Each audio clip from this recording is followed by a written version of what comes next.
102,8 radio station. This is Mesra FM. Mesranya musik dan informasi. And now, another hour right here, right now on www.radiomesra.com. Number one internet radio station. Baik, di 102,8 FM San Mesra dimanapun Anda berada, untuk di sore hari ini kita kembali akan mencoba untuk bersama di Dialog Sore Ramadan. Dan untuk mencoba menghubungi Bang Ude, mudah-mudahan bisa tersambung untuk hari ini. Sementara kita koneksikan dulu untuk hari yang ke-29 Ramadan 1444 Hijriah. Ya, sudah tersambung. Ya, baik. Oke, apa kabar Bang Ude? Baik, alhamdulillah. Alhamdulillah. Oke, ya, saya setel dulu. Sama di setel juga di sini. Iya. Ya, alhamdulillah sudah lancar. Kayaknya partner saya ini sudah tidak muncul ini. Sudah selesai mungkin. Belum bisa selesai kontraknya. Masuk di kau Herna. Ya, hari ini kita akan berbicara menyambut Hari Raya Idul Fitri. Ya, Bang Ude ya. Ceramah tarwih untuk 30 Ramadan. Meskipun Ramadan, mungkin saat ini sudah hari ini Bang Ude ya, sidang isbat penentuan. Sebentar habis asar ya. Ya. Sidang isbat jam 5 barangkali. Ya, habis asar Bang Ude, habis asar ini. Iya, habis asar ini. Sudah mulai. Ya, sudah mulai kan mungkin. Di Jakarta kan beda 2 jam kita, beda 1 jam ya. Meskipun belum ada kepastian besok atau lusa, tapi tidak apa-apa. Ini mungkin sebagai menambah pengetahuan kita apa-apa yang harusnya kita persiapkan dalam menyambut Hari Raya Lebaran atau Idul Fitri 1444 Hijriah. Oke, sebelum kita masuk tema itu, kita akan mendengarkan dulu Tadarus Al-Quran bersama Ananda Sikri. Silakan. A'udzu billahi minasyaitonir rajim. Bismillahirrahmanirrahim. Alif Lam Mim. Tanzilul kitabi la raiba fihi min rabbil alamin.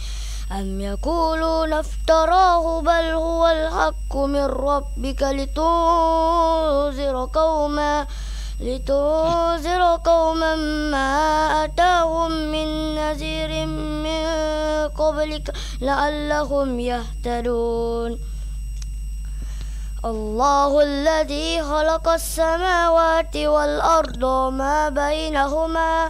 وما بينهما في 6 أيام ثم استوى على العرش ما لكم به من ولي ولا شفيع أفلا تتذكرون ينبر الأمر من السماء إلى الأرض ثم يعود إليه في يوم كان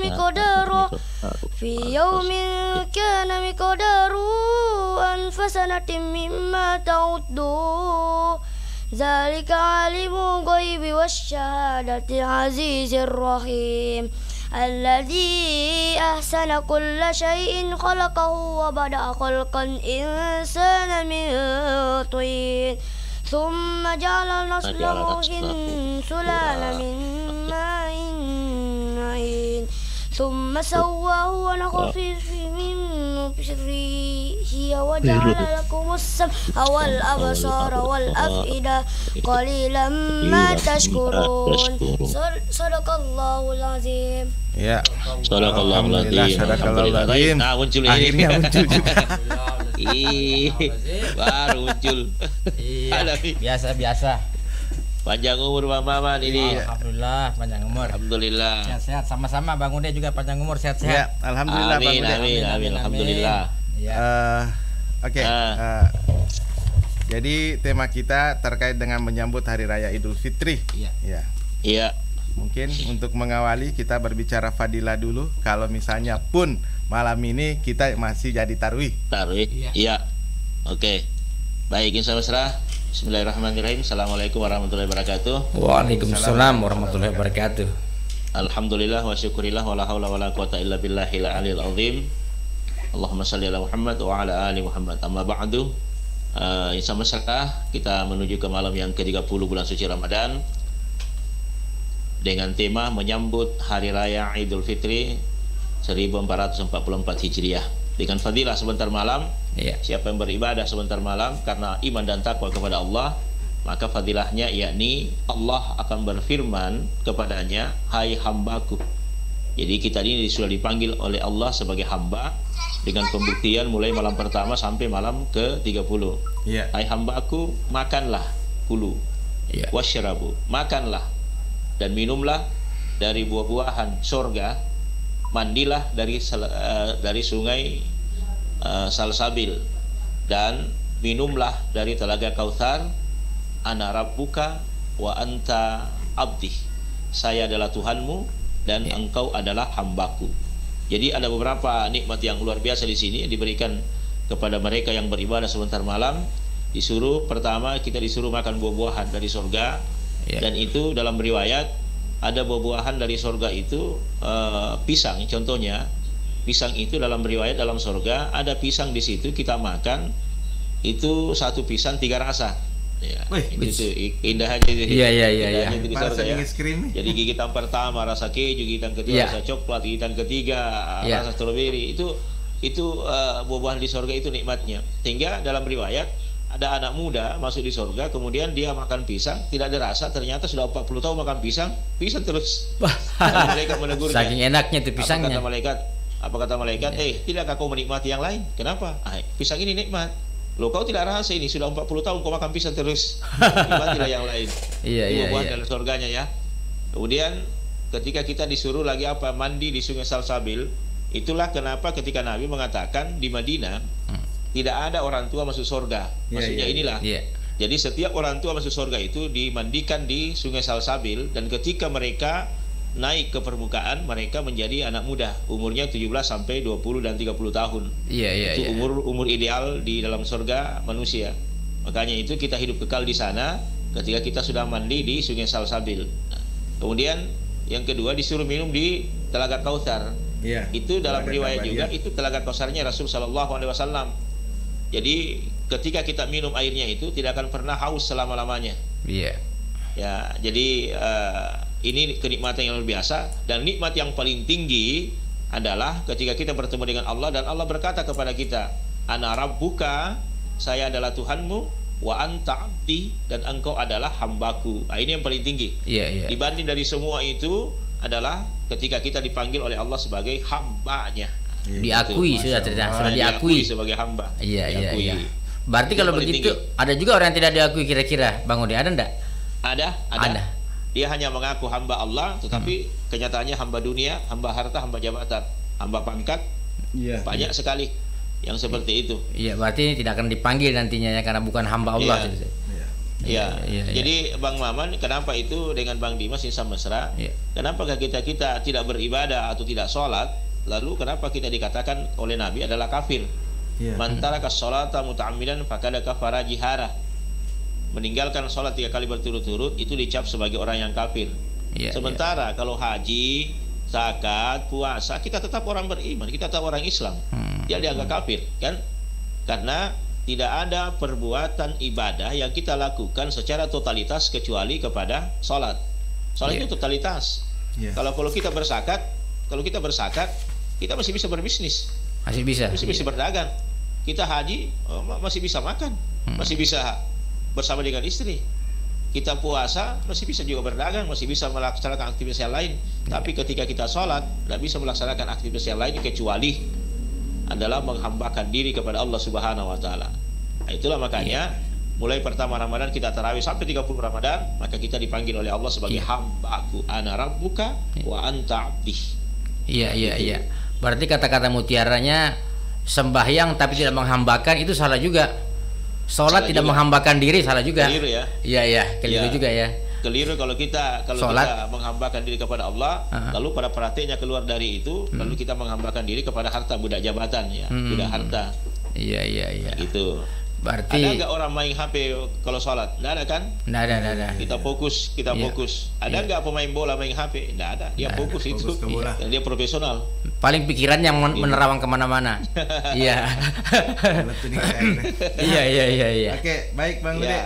Hal-hal apa saja yang mungkin kita bisa lakukan dalam menyambut bulan suci Ramadan ini selain lunasi zakat?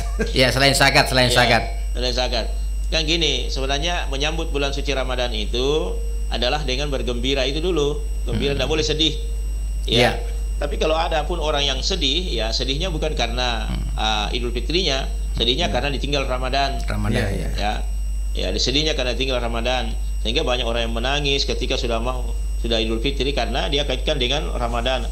Lalu ada hadis Nabi, andai kata Ramadan terus, maka sungguh nikmatlah kehidupan ini. Andai kata manusia mengetahui bagaimana nilai ibadah dan pahala di bulan Ramadan, maka mereka akan mengatakan biarlah Ramadan terus. Nah, ini pernah ada satu kasus ya, tidak lihat situasi, artinya dia ceramah di depannya para pedagang. Bila kesik itu balik, dia bilang bendengi lama-lama teri nasa kanjak panasang. Apa dia bilang itu pedagang nasi kuning menyawa ikut jalan kote. Iya. Tatu itu balu-balu. Iya. Situasinya kan tidak kondisional kan seperti itu. Iya. Nah, sekarang kalau kita menyambut hari raya Idul Fitri itu kenapa kita bergembira? Karena ini waktunya memang orang makan-makan. Nah, sehingga disitulah kenapa kita bergembira, karena kita sudah memperoleh nilai kemenangan. Kemenangan yang hakiki karena adalah kita sudah mampu melawan hawa nafsu kita. Makanan di rumah halal tapi kita tidak pernah menyentuhnya karena kita tidak pernah memperturutkan hawa nafsu kita, karena memang ada ibadah puasa yang merem daripada perbuatan itu. Di situ kita memenangnya, sehingga ketika sudah masuk Idul Fitri kita bergembira, euforianya luar biasa, cuma tidak berlebihan. Bahkan Rasulullah Shallallahu Alaihi Wasallam ketika berangkat menuju ke lapangan untuk melaksanakan hari raya Idul Fitri, tiba-tiba ada anak yang menangis. Lalu apa kata Rasulullah? Tidak boleh bersedih di hari raya Idul Fitri. Jangan menangis, jangan sedih. Sekarang saatnya orang bergembira. Lalu apa kata anak itu? Ya Rasulullah, bagaimana saya tidak menangis? Bagaimana saya tidak bisa bergembira? Kenapa? Semua teman-temanku gembira. Kenapa begitu? Karena mereka punya baju baru, sementara saya tidak ada, ya Rasulullah. Ya. Lalu apa kata Nabi? Laisal id liman labisal jadid. Idul Fitri tidaklah identik dengan baju baru. Yang ada itu adalah baju yang bersih, yang penting suci. Lalu Nabi lagi bertanya, kemana bapakmu tidak belikan baju baru? Kata anak itu, meninggal ya Rasulullah. Ibumu meninggal juga. Jadi saya sebatang kara ya Rasul. Lalu apa kata Nabi? Nabi menggembirakan anak itu, lalu mengatakan, maukah engkau menjadi anak angkatku? Lalu kata anak itu, mau ya Rasulullah. Anak itulah diambil sebagai anak angkat oleh Rasulullah, namanya Said bin Sabit. Itulah turunnya ayat, maka Muhammadun aba'a ahadin mir rijalikum walakin Rasulullah. Jadi Nabi itu bukanlah bapak dari seorang anak laki-laki, tetapi dia adalah merupakan Rasulullah. Ini yang dimaksud. Jadi Nabi itu mengambil anak angkat Said bin Sabit, tapi banyak orang-orang Arab menganggap itu Aba Said, maksudnya bapaknya Said. Turun ayat menegur, tidak boleh dijadikan label kalau dia anak angkat. Kalau anak angkat tidak boleh, ya. Walau kalau anak tiri ya. Beda ya. Kalau anak angkat tidak boleh. Maukah kau menjadi anak diriku kan lain lagi. Jadi diambil lah. Kemudian setelah itu dibelikan baju baru oleh Nabi, dimandikan oleh Nabi. Lalu Said bin Sabit gembira sekali. Lalu apa kata teman-temannya? Kenapa Said bergembira sekali melebihi kegembiraan kami lagi? Kata anak-anak itu, karena mereka diambil oleh Nabi sebagai anak angkat dan diberikan baju baru oleh Rasul Sallallahu Alaihi Wasallam.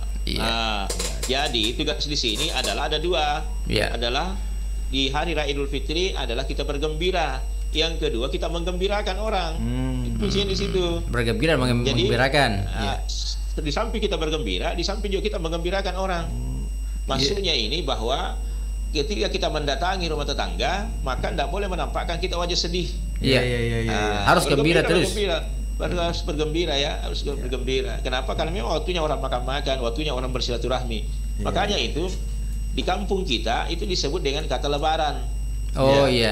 Apa artinya lebaran? Lebar yang dilebarkan. Iya. Artinya melebarkan sayap kita untuk melaksanakan silaturahmi. Alias tambah gemuk makan terus. Apa berpesan sama keluarga. Ayo, mau itu ke rumahmu, mau ke kampungmu, kasih banyak-banyak mie beras aku bikin. Iya, kasih lebar nih. Masuknya itu kan di sana. Kalau di kampung itu biasanya fasilitasnya semua ada, tidak dibeli, daun pisang tidak dibeli. Kalau kita di sini dibeli semua. Baik, datang bergembira. Kita gitu. menantikan juga kalau ada yang mau bergabung di 0853 9535 0907 atau bisa ikut berkomentar seperti Eda, Aldi dan penyair cinta. Nah, bisa ikut berkomentar di kolom komentar fanpage kita. Nah, pertanyaan saya berikutnya Bang Ude, sunnah-sunnah apa yang kita lakukan sebelum menuju ke tanah lapang? Iya. Oh ya, kalau kita Idul Fitri disunnahkan satu mandi ya. Mandinya seperti kalau kita mandi junub, basah semua ujung rambut sampai ujung kaki. Ya, niatnya seperti itu. Kemudian memakai wangi-wangian. Memotong kuku juga Bang Ude, bagian dari itu ya. Memotong kuku. Memotong rambut boleh, memotong kuku. Kemudian apalagi baju baru. memakai baju yang bersih. Bukan baju baru yang bersih sebenarnya, bersih. Tapi kalau ada baju baru lebih baik lagi. Iya. Ya. Jadi kemudian disunahkan memakai baju putih. Itu sunnah itu. Itu yang utama itu sebenarnya ya. Karena memang Nabi mengatakan laki-laki disunnahkan memakai baju warna putih dan perempuan dianjurkan disunnahkan memakai pakaian warna gelap. Warna hitam ya. Warna hitam. Kenapa? Karena wajahnya perempuan waktu itu bercahaya. Kenapa bercahaya? Karena pakai MS Glow. Ternyata. Iya, bercahaya wajahnya gitu. Bercahaya. Jadi nampak itu cahaya wajah kalau kita memakai warna gelap, nampak itu. Adapun laki-laki nampak kesuciannya ketika mereka memakai baju putih. Itu sangat dianjurkan itu. Ya. Kemudian jangan lupa sarapanlah dulu baru berangkat ke masjid. Itu dianjurkan. Ini sangat dianjurkan oleh Nabi itu. Bahkan itu sangat dikuatkan ya. Makanlah, minumlah sebelum Anda berangkat Idul Fitri. Kenapa disuruh kita makan di pagi hari itu baru berangkat? Ya karena untuk menandakan bahwa hari ini orang tidak puasa lagi. Itu ya menjustifikasi bahwa sesungguhnya kita sudah bebas makan. Artinya mengakhiri puasa kita, disitulah memulai dengan pagi hari itu. Betapa nikmatnya ketika kita minum teh, kopi atau apa saja baru berangkat ke tanah suci, membuktikan bahwa memang hari ini kita bergembira untuk makan-makan. Gitu dianjurkan. Beda kalau Idul Adha. Idul Adha itu ya nanti pulang Lebaran baru makan. Iya betul. Ya gitu. Iya. Berarti sunnah yang ketiga adalah jangan lupa mengisi isi dompet sebanyak-banyaknya untuk mengembirakan orang di lapangan. Iya. Kayak gini kan. Tipenya kan perempuan itu ya, istri itu ada 3 tipe yang umum ya. Ada 3 istri. Oh iya. Iya, ada 3. Ngemil. Iya, ngemil. Ngomel. Ngomol. Iya. Sementara itu perempuan, istri, ada 3 laki-laki yang paling dibenci di dunia. Iya. 1, otak kosong. Waduh. 2, omong kosong. Wow. Yang ketiga dompet kosong. Waduh. Ya natuh. Ya tuh kami nama cilaka tuh dompet kosong tuh. Iya. Jadi bawalah isi dompet. Nah, itu kalau sunnah sebelum kita. Kan ada juga kalau di masjid kan kita biasa sholat tahiyatul masjid. Kalau di lapangan adakah sholat itu atau seperti apa? Tahajudnya, Jangan sholat tidak ada sholat tahiyatul lapangan. Iya. Tidak ada sholat tahiyatul jalanan, yang ada salat sunnah wudhu. Salat sunnah wudhu ya. Salat sunnah wudhu saja, salat sunnah wudhu. Nah, itu yang jadi lakukan. Kalau bisa di masjid, bisa Bang Ude. Kalau di masjid Idul Fitrinya bagaimana? Kalau di masjid ya salat sunnah tahiyatul masjid karena kita masuk ke masjid. Tapi kalau kita di lapangan, jangan. Tidak ada salat sunnah tahiyatul lapangan. Bukan juga masjid, karena kita tempat di lapangan, maka yang kita laksanakan sholat sunnah wudhu saja 2 rakaat. Meskipun kita wudhunya di rumah, kemudian ke lapangan. Iya, meskipun kita wudhunya di rumah, karena di rumah kita belum sholat sunnah tahiyatul sholat sunnah wudhu, maka kita nanti di lapangan sholat sunnah wudhu 2 rakaat. Iya. Ya, terus tidak apa-apa boleh dilakukan. Kalau sudah di lapangan selain mungkin kalau ada yang sholat sunnah wudhu, hal-hal apa lagi yang menjadi sunnah kita kalau sudah di lapangan? Yang paling banyak adalah sunnah muakkad itu dia memperbanyak takbir. Takbir. Nah, itu Al-Qur'an itu sudah membahasakan seperti itu. Walitukmilul iddata walitukabbirullaha ala ma hadakum wa la'allakum tashkurun. Maka hendaklah mereka itu memperbanyak tahlil, tahmid dan tasbih. Banyak bertakbir di hari raya Idul Fitri. Sebelum hati naik mimbar itu kita memperbanyak takbir kepada Allah Subhanahu wa taala. Nah, itulah yang saya bahasakan kemarin itu, Bang Dimas. Kalau seluruh orang-orang di lapangan bertakbir kepada Allah, Allahu Akbar, apa tidak bergetar arasnya? Bergetar, iya. Luar biasa Bang Ude. Iya, apalagi bersamaan ya. Tidak usahlah arasnya Allah. Kita saja di Parepare, kalau serempak itu masyarakat Parepare di lapangan semua, lalu bertakbir semua, maka kira-kira apa yang bisa menghalangi doa kita? Iya. Apa yang bisa menghalangi turunnya rahmat Allah? Seluruh jin iblis akan menyingkir dari hadapan kita. Tak ada lagi setan yang di Parepare. Kenapa? Karena ketika bersamaan berkumandang takbir seperti itu luar biasa itu. Dan itu yang jarang-jarang kita lakukan. Tanpa mic pun kedengaran jelas kemana-mana. Tanpa mic, jelas. Iya. Umat yang lain melihat itu, mereka gemetar. Mereka gentar, mereka dia berani paciwi-cobi. Islam tidak pernah pernah diobok-obok lagi. Islam tidak pernah lagi dimainkan dalam politik apa saja. Ketika itu seluruh masyarakat kita bertakbir di lapangan. Bayangkan satu komando ketika mereka takbir lalu ada komando, kemudian kita takbir beramai-ramai tanpa terkecuali laki-laki, perempuan, anak-anak, mereka bertakbir semua. Itu luar biasa itu. Dan itulah yang kita inginkan sebenarnya dalam hari raya Idul Fitri. Iya. Kebersamaan. Show of force-nya itu ya, kebersamaan kita. Iya. Persatuannya. Biasa itu. Itu kan wajib ya, persatuannya wajib ya. Iya. Sunnah muakkad itu. Itulah yang paling disunnahkan ketika kita sudah salat sunnah wudu di lapangan, lalu kita duduk, maka di situ diperbanyak takbir kepada Allah Subhanahu wa taala. Iya. Gitu. Baik, rupanya belum ada yang masuk ini Bang Ude, mungkin rame Mak Burasa ini untuk melebarkan nanti badan, melebarkan badan lebaran. Aneh itu apa istilahnya? Tuntas. Tunggu tapi Burasa. Sama kostrat. Sama kostrat. Kostrat juga kostrat. Kopi satu taruh dua. Oke Bang Ude. Ini kan ada kemungkinan, tapi baru kemungkinan karena kepastiannya kan nanti malam. Ada kemungkinan ada perbedaan antara Muhammadiyah dengan besar. Hasil sidang Kemenak. Yang katanya mungkin hari Sabtu. Muhammadiyah kan sudah pasti besok hari Jumat. Bagaimana dengan tanggapan begini? Saya pernah mendengar begini Bang Ude. Saya tidak puasa. Bukan mendengar, barusan tadi kita dengar. Barusan tadi kami mendengar. Silakan. Barusan tadi kami mendengar mengatakan, Pak besok puasa Ki? Mungkin besok lebaran Ki? Oh tidak, saya besok tidak lebaran. Berarti puasa Ki? Tidak. Saya besok tidak puasa, tapi lebarannya lusa. Sabtu. Bagaimana ini Bang Ude? Bagaimana? Bagus. Saya lebih sependapat dengan orang yang seperti itu. Iya. Andalannya menjelaskan. Misalnya kan gini. Dia berpendapat bahwa dia meyakini hari Jumat besok dia lebaran. Hari Jumat dia lebaran, tapi dia sudah tidak puasa. Tapi lebarannya nanti hari Sabtu sama-sama dengan pemerintah. Itu namanya bahasa persatuan. Itulah yang dikehendaki dulu Menteri Agama, namanya Pak Maktubasuni. Iya. Dia mengatakan kepada saudara kita yang lebaran hari Jumat, dan dia mengatakan gini. Kalau Anda yakin dengan lebaran hari Jumat, bolehlah, silahkan. Tidak usah berpuasa, tapi yuk kita rame-rame untuk lebaran sama-sama. Lebaran itu sunnah, tetapi bersatu itu wajib. Itu bahasanya Pak Menteri Agama itu hari Maktubasuni. Jadi kalau ada yang berpendapat begitu, ya silahkan, tidak ada masalah. Itu lebih bagus lagi. Kenapa? Yang dituntut kebersamaan.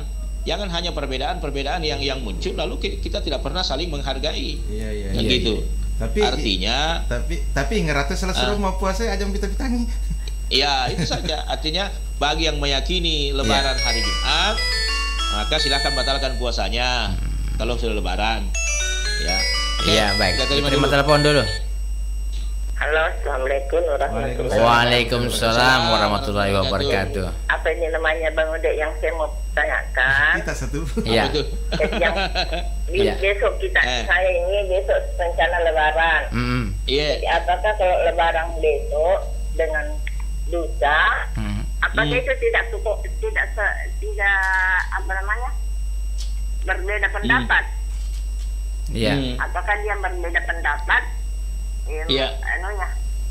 Ini keagamaannya. Karena ada persatuan dan dia tidak bersatu. Dan kedua, apakah Jumat takbir yang kita laksanakan kita wanita, apakah cukup di dalam hati atau kita ucapkan dilepaskan? Oh iya, betul. Betul itu. Oke. Iya.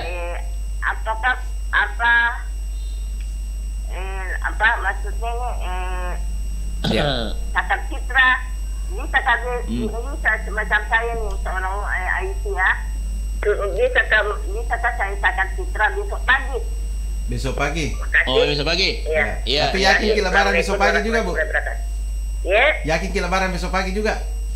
Iya, insya Allah. Oh iya. Iya, oke. Saya lebaran besok. Iya. Oke. Karena nanti ada batasannya dijelaskan sama Bang Ude. Baik. Ya, ada 3 pertanyaan ini. Iya. Apakah saya lebarannya tanpa THR dia bilang?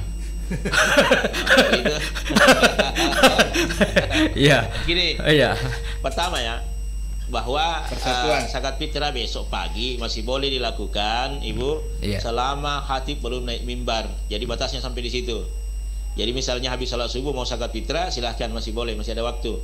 Pagi-pagi sekali sebelum jam 6:30 masih boleh zakat fitrah sebelum khatib naik mimbar. Cuma masalahnya siapa yang ngurus ki? Itu masalahnya ya. Saya mau terima cepat itu, karena mau dibagi. Kemudian yang kedua, bolehkah perempuan bertakbir, mengeluarkan suara? Menyuarakan begitu, boleh saja, tapi bukan mengeraskan ya. Bukan mengeraskan suara. Tetapi perempuan itu suaranya lembut, suaranya pelan. Jadi boleh saja sambil berbisik dia bertakbir.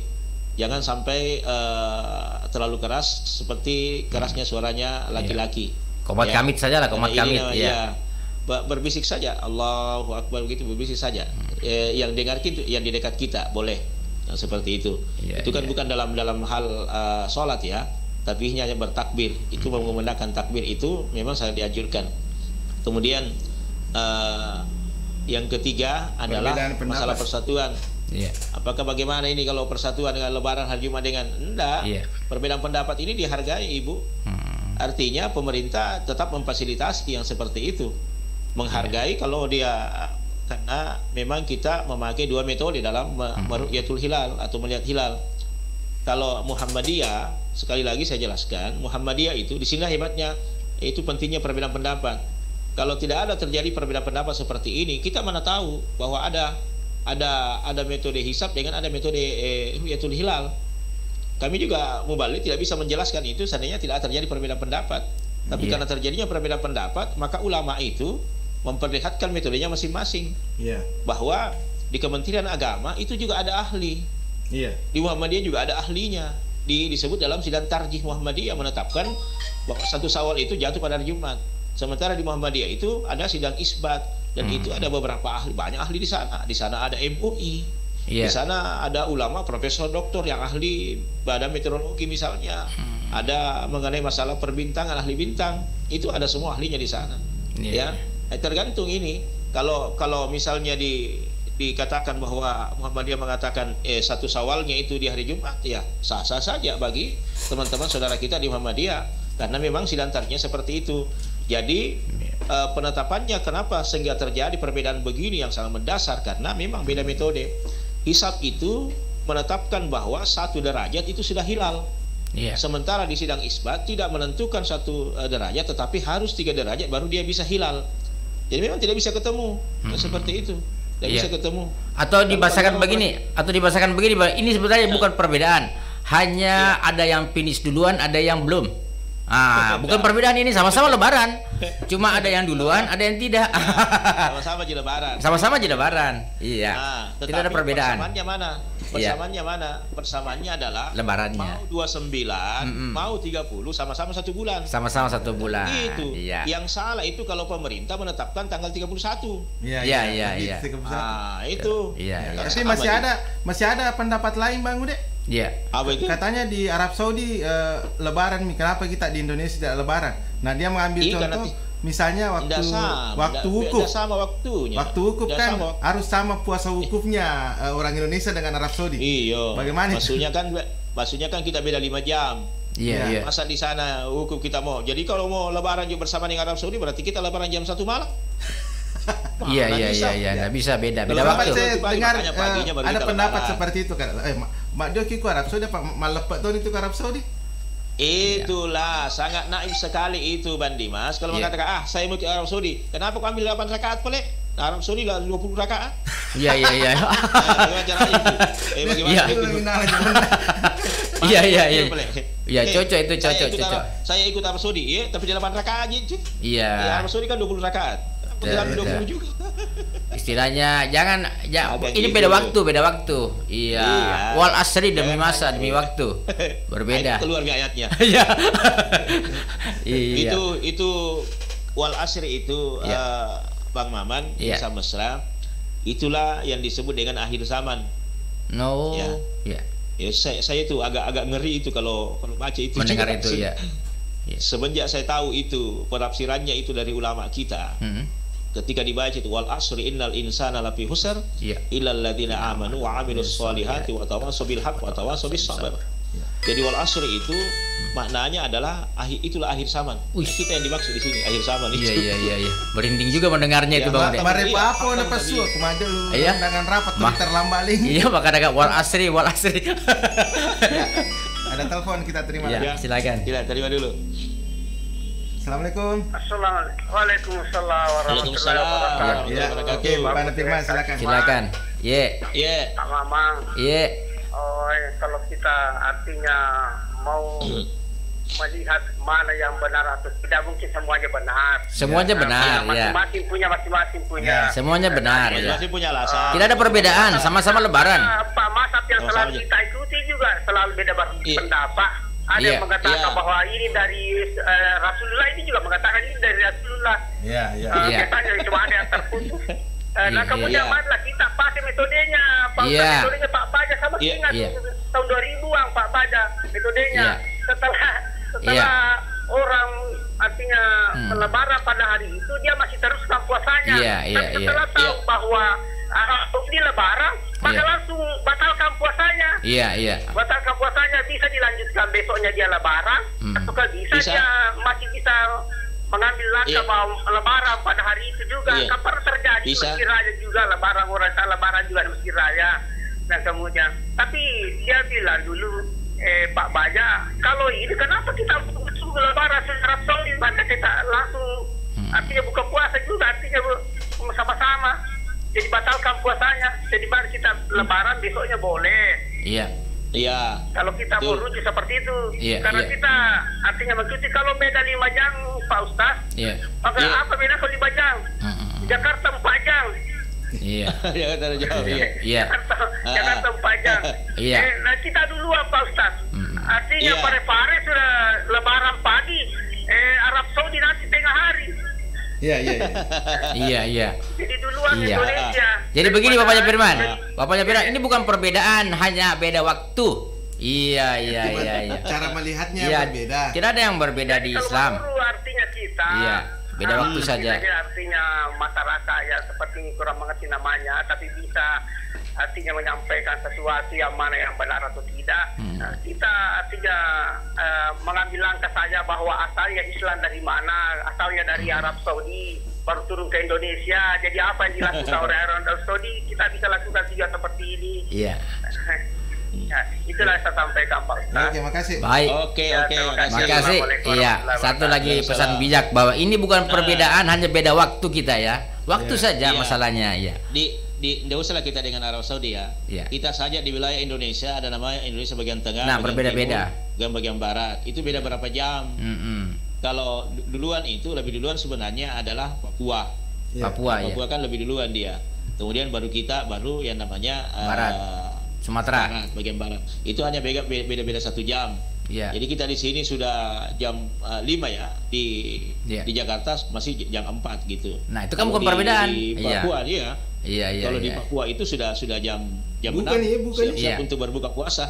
Seperti itu. Di sana sudah buka, kita belum, kan sama. Hanya beda waktu saja. Masalahnya kan kalau kita berada di bagian belahan dunia barat, dunia timur, itu jauh lagi perbedaannya seperti itu. Misalnya gini, saya kasih gambaran. Teman-teman dari Jakarta berangkat hari Jumat, ya, tiba di Amerika, Jumat lagi. Ini masalahnya, apakah Jumat lagi atau tidak? Karena sudah pakai Jumat di sini. Itu masalahnya begitu. Jadi ada memang yang kita lihat sebagai perbedaan waktu seperti itu, dan tidak menutup kemungkinan bahwa kita harus bersamaan, karena posisi hilal dalam wilayah Indonesia itu tidak sama posisi hilal ketika di Arab Saudi. Beda. Ya, ini bukan pembenaran ya, tapi teori yang seperti itu yang kita lihat. Karena kalau dirujuk dari sejarah khatulistiwahnya, bahwa memang modelnya bahwa ada memang saatnya sama dengan saudara-saudara kita di Muhammadiyah, itu kan waktu yang kemarin bersamaan juga dan berbeda kan? Berarti memang ada posisi hilal yang merujuk ketika hisab dengan ru'yatul hilal itu bertemu ya. Di zaman Rasulullah pernah seperti itu juga. Ya, di zaman Rasulullah pernah seperti itu, bahwa Nabi mengatakan lihat hilal, lalu hilal tidak kelihatan, lalu mengatakan cukupkan puasamu, tapi ternyata di siang hari terlihat hilal, lalu kata Nabi batalkan puasamu, besok kita lebaran. Kan memahami seperti itu. Salat Id itu tidak harus tanggal 1 Syawal. Tidak harus, karena ini perbedaan cuaca yang kita lihat. Seperti itu kan.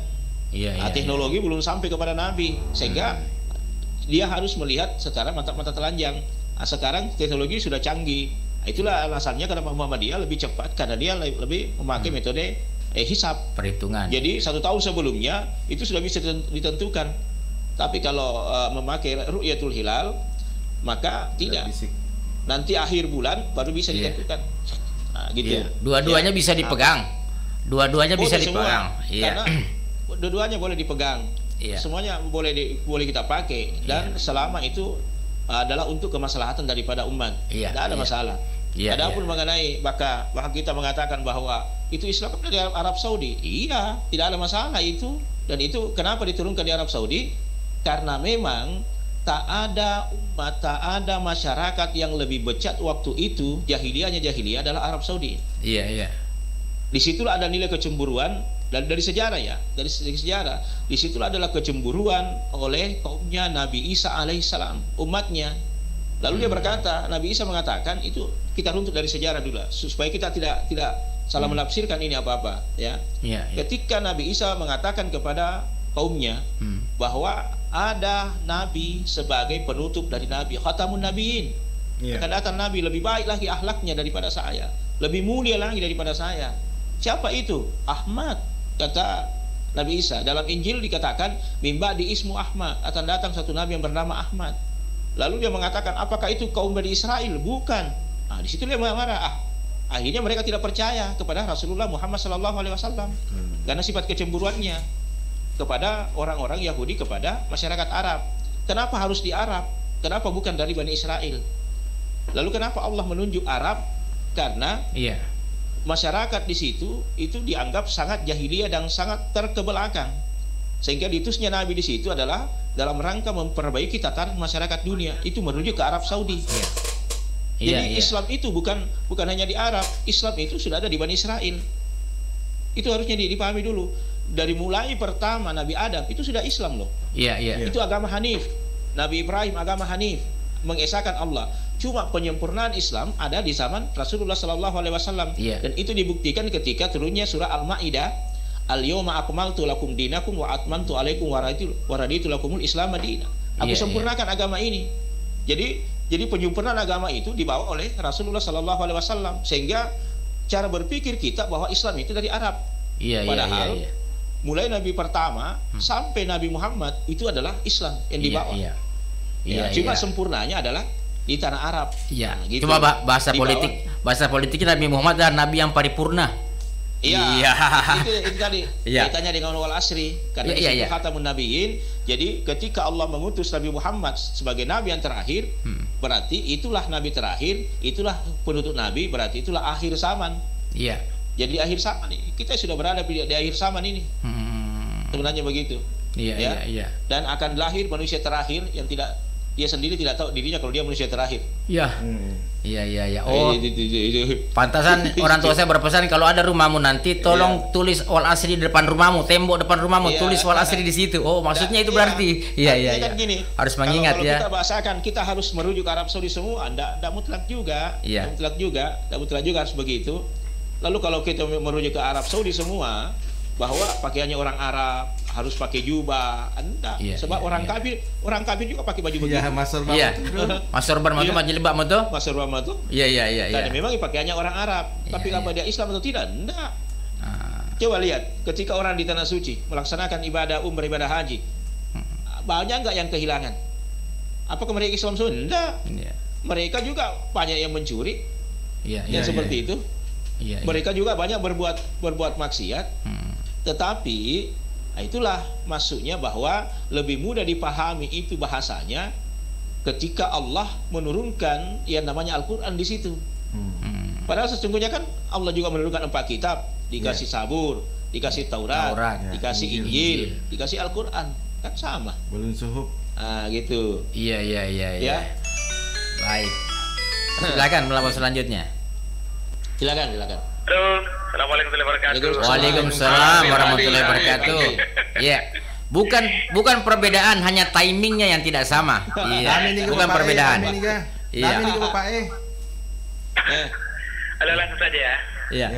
Iya. Jadi masih di Bangpara lain bagian hadis. Iya. Ini mengenai hadis ya. Iya. Ada namanya hadis kursi, hadis sahih Muslim, ada juga namanya hadis palsu. Kenapa ada namanya palsu? Tidak ada, berarti ada juga yang asli. Ya, sekiranya Assalamualaikum warahmatullahi wabarakatuh. Waalaikumsalam. Ini antara asli dan palsu, alias aspal, asli tapi palsu. Iya. Iya. Ada hadis qudsi, ya. Hadis qudsi itu disebut dengan hadis qudsi itu Pak Aldi adalah tingkatan hadis. Ayat-ayat jadi perkataan Allah yang tidak dikutip dalam Al-Qur'an. Gitu. Jadi hadis qudsi itu adalah perkataan Allah yang tidak dikutip dalam Al-Quran. Adapun hadis itu adalah lafaznya dari wahyu dari Allah, tetapi dilafazkan oleh Nabiullah Muhammad SAW. Jadi beda kalau Al-Quran itu memang adalah lafaz dan maknanya, lafaz dan tulisannya, lafaz dan pemaknawiannya itu dari Allah Subhanahu wa taala. Kalau hadis qudsi itu adalah memang dari Allah, cuma tidak ditulis dalam kitab Al-Qur'an. Sementara hadis sahih adalah itu adalah memang inspirasinya dari Allah, cuma dilafazkan dari Muhammad SAW. Makanya kenapa disebut dengan hadis sahih? Karena baik matan, baik sanad, baik perawinya itu bersambung seterus. Misalnya Ani bin Umar ibnu Khattab, dari Umar ibnu Khattab, qala Rasulullah sallallahu alaihi wasallam, saya mendengar. Jadi Umar yang mendengarkan Nabi berkata. Saya mendengar Rasulullah sallallahu alaihi wasallam, datang seorang laki-laki kepada Nabi lalu beliau berkata, akhbirni anil Islam.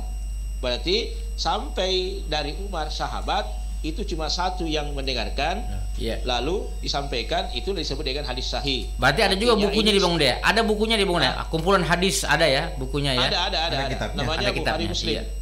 Jadi kan generasi begini, generasinya seperti ini kan, dari Muhammad, dari Rasulullah Sallallahu Alaihi Wasallam, kemudian dari sahabat ke tabiin, tabiin ke tabiin, kemudian masuk ulama mazhab.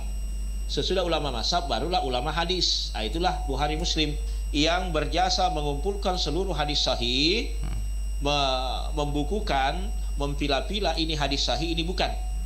Maka hadis sahih itu tidak ada pertentangan di dalamnya, karena memang sudah diteliti sedemikian rupa bahwa ini memang betul dari Nabi. Adapun yang namanya hadis dhaif itu lemah ya. Lemah seperti hadis dhaif yang kita selalu ungkap di bulan Ramadan. Ya, tidurnya orang berpuasa adalah ibadah. Hadis dhaif itu. Oh, cuma dibesar-besarkan ya. Untuk kepentingan pribadi. Daripada mak. Misalnya gini. Misalnya awal Ramadan sampai 10 Ramadan adalah malam rahmat. 10 sampai 20 Ramadan adalah malam maghfirah, ampunan, dan 20 sampai 30 Ramadan adalah itqu minan nar, pembebasan manusia dari api nerakanya Allah Subhanahu wa taala. Itu hadisnya juga daif. Daif ya. Yang ada itu hadisnya adalah mulai 1 Ramadan sampai 10 Ramadan ampunannya Allah berlaku semua di situ. Itu hadisnya. Tapi kenapa dipakai itu Bang Maman dengan Bang Dimas Insya Mesra? Karena dia bernaung di bawah hadis sahih. Jadi kalau hadis dhaif bernaung di bawah hadis sahih, maka itu boleh diamalkan. Iya. Ada rujukannya ya. Ada rujukannya. Yang tidak boleh itu adalah hadis palsu. Hadis palsu contoh. Hadis palsu itu bahwa terong bisa mengobati segala macam penyakit. Itu hadis palsu. Ada hadisnya itu memang, tapi hadis palsu dia. Nah, itu yang salah satu contohnya tentang hadis palsu. Ini pernah saya dapat reaksinya bahwa Nabi makan terong dan Nabi mengatakan bahwa terong itu bisa mengobati semua penyakit. Ternyata diteliti ternyata itu hadis palsu. Tidak ada. Baik, Bang Dek, gitu. 1,5 menit mungkin sekaligus closing untuk pertemuan kita selama sebulan ini. Karena besok kita tinggal menunggu saja. Baik, Insya Mesra. Fadilah sebentar malam. Kalau memang sekiranya kita masih tarik sebentar malam, kita tinggal menunggu keputusan dari pemerintah bahwa insya Allah sebentar malam kita mendapatkan fadilah, yakni Allah berfirman, wahai hambaku, makanlah dari buah-buahan dari surga dan mandilah dari sungai Salsabil dan minumlah dari telaga Kautsar. Ana rabbuka, saya adalah Tuhanmu, wa anta abdih. Insya Mesra bahwa Ramadan sudah di penghujung, sudah di akhir, maka sekali lagi yang kita idam-idamkan adalah bukanlah sesuatu yang dari kita, dari teman-teman kita, dari sahabat kita, tetapi kita selalu berharap bahwa Ramadan ini adalah ampunannya Allah berada kepada kita sekalian. Amin. Oleh karena itu Insya Mesra bahwa kami dari seluruh tim dan manajemen PT Radio Mesra FM juga memohon maaf yang manakala selama sebulan ini kami dalam siaran obras ada hal-hal yang tidak berkenan di hati Bapak dan Ibu sekalian para pendengar. Tapi kuncinya bahwa Radio Mesra selalu terdepan untuk memberikan informasi yang terbaik kepada masyarakat Parepare. Amin. Dengan satu simbol, satu suara berjuta telinga. Informasinya insya Allah update terus. Informasinya adalah syair dan dakwah, selalu mencerahkan umat, selalu mencerahkan masyarakat dan bangsa. Oleh karena itu selama sebulan penuh ini kami menemani Bapak dan Ibu sekalian, maka kami juga mengucapkan minal aidin wal faizin dan mengajak kepada Insya Mesra untuk bersama-sama mengaminkan doa.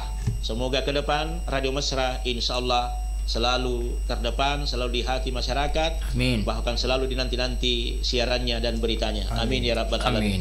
Kita doakan Radio Mesra insya Allah semoga berkah di hati masyarakat. Amin. A'udzubillahi minasyaitonirrajim. Bismillahirrahmanirrahim. Alhamdulillahirabbil alamin. Allahumma shalli ala Muhammad wa ala ali Muhammad. Allahumma anta rabbi la ilaha illa anta alaika tawakkaltu wa anta rabbul arshil azim ma syaa Allahu kana wa ma lam yasha' lam yakun. Wala haula wala quwata illa billahil aliyil azim. Alamu anna Allah ala kulli syai'in qadir wa anna Allah qad ahata bi kulli syai'in ilma. Allahumma inna a'udzubika min syarri nafsi wa min syarri kulli da'batin anta akhidhun bi nasiyatiha inna rabbi ala siratin mustaqim.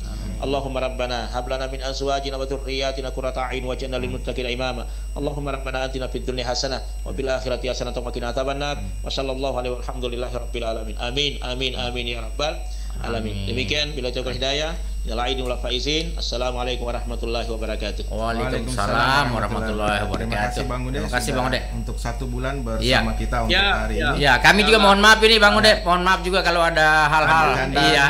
Iya. Baik, sukses sehat selalu bersama keluarga. Baik, Insya Mesra. Insyaallah. Ya, sampai di sini kebersamaan kita dan terima kasih. Wabillahi taufiq wal hidayah. Assalamualaikum warahmatullahi wabarakatuh. Waalaikumsalam warahmatullahi wabarakatuh. Waalaikumsalam warahmatullahi wabarakatuh.